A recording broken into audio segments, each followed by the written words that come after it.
शिक्षणाचा अधिकार दिलेला नव्हता आणि महात्मा ज्योतिबा फुले हे थोर लेखक होते, कवी होते. बघा आजपर्यंत इतिहास घडवण्याचा मान कुणाला मिळेल तर लेखक आणि कवींनाच मिळतो, विचारवंतांनाच मिळतो. आणि ते थोर विचारवंत होते बरं का. मी कवी आहे, लेखक आहे पण असं मी तुम्हाला म्हणत नाही, पण आता सर्वांनाच माहिती आहे. म्हणजे आपण कसं विचार करायला पाहिजे. महात्मा ज्योतिबा फुले यांनी आपल्या सौभाग्यवती पत्नीला स्वतः शिक्षण देऊन घडवून आणि देशासाठी बरं का आद्य शिक्षिका होण्याचं मान त्यांना मिळवून दिले.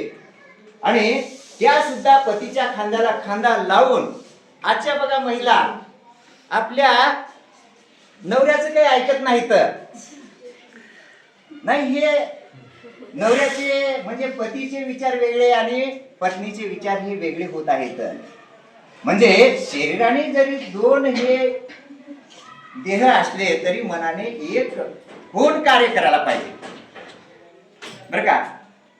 आता रथाचे दोन चाके असतात. संसार रूपी रथाचे दोन चक्र आहेत, एक पुरुष आणि एक महिला, एक पती आणि पत्नी.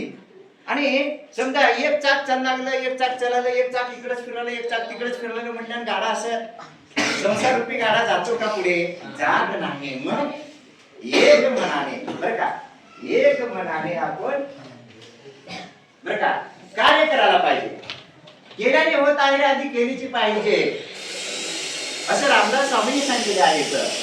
प्रयत्न केल्यानंतर काय होणार नाही, प्रयत्न केल्यानंतर सगळं साध्य होते. आणि स्वतःला आपण कमी समजायचंच नाही अजिबात.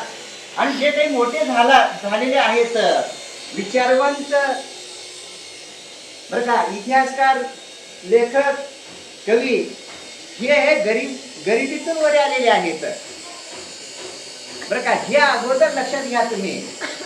म्हणून स्वतःला कधीही कमी समजू नका, विशेष करून महिला बरं का.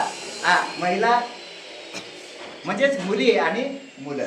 डर के आगे जीत आहे म्हणून तुम्ही ते टीव्ही मध्ये पाहिलं बघा. म्हणून वेळ नाही आपल्याकडे, जास्त मी वेळ घेणार नाही कारण सरांनी आता तर सांगितलेलं आहे.